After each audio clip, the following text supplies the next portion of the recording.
Hi friends, thanks for joining me today for Storytime. Today we're going to be learning about the creation. So grab a blanket, grab a pillow, get comfy, and we'll start our story.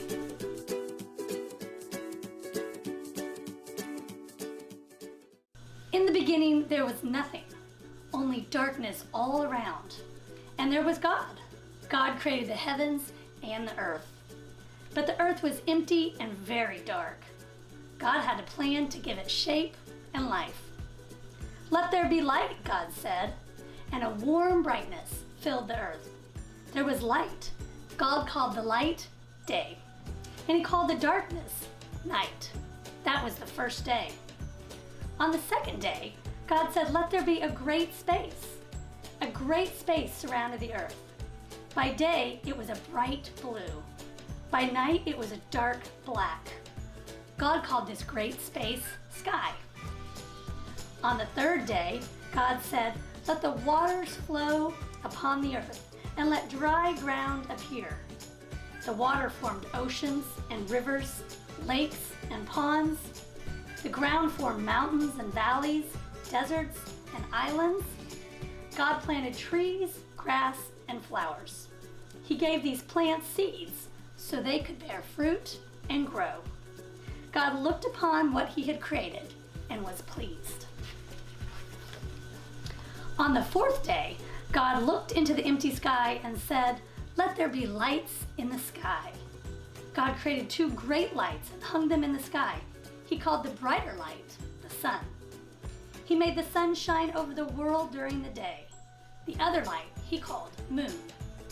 The moon gave the dark night soft, cool, glowing light. Then God added small, sparkling stars to shimmer in the darkness of night. On the fifth day, God looked into the seas and he said, "Let the waters be alive with creatures." To the great expanses of water, God added creatures of all shapes, all sizes, and all colors. Then God looked again into the big blue skies and he said, "Let the skies be alive with the creatures that fly."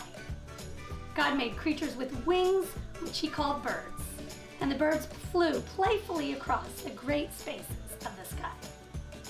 God looked upon all that he had created, the land, the plants, the flowing waters, the sky, the creatures of the sea, the creatures of the land, and they were all good. And God was pleased. On the sixth day, God said, "Let there be creatures to live upon the land." God created all the animals that roam the earth. Some were small, others were tall. Some lived in the ground, others stayed in the trees. Some had short fur, others were very shaggy. Some could walk, others would creep along the earth.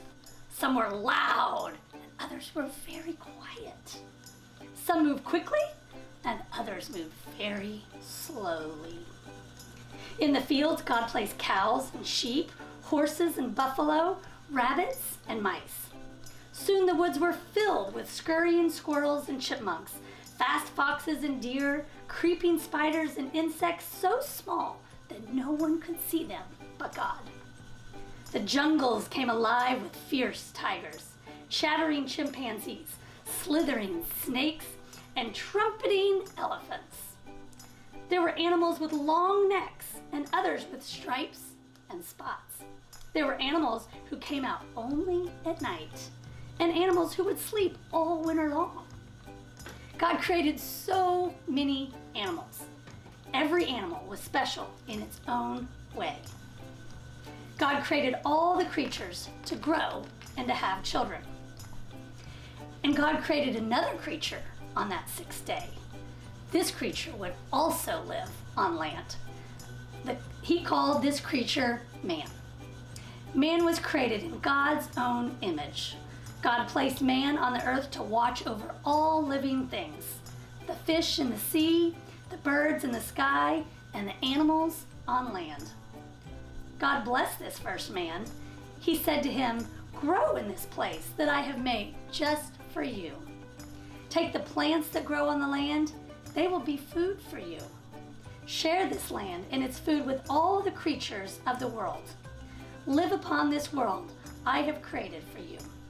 Make sure that all the world's creatures multiply, and prosper. The man had received God's blessing over all living things. This is how God created the world from nothing. From darkness, he created light. From emptiness, he created life. Each thing that God created was good, and he was pleased.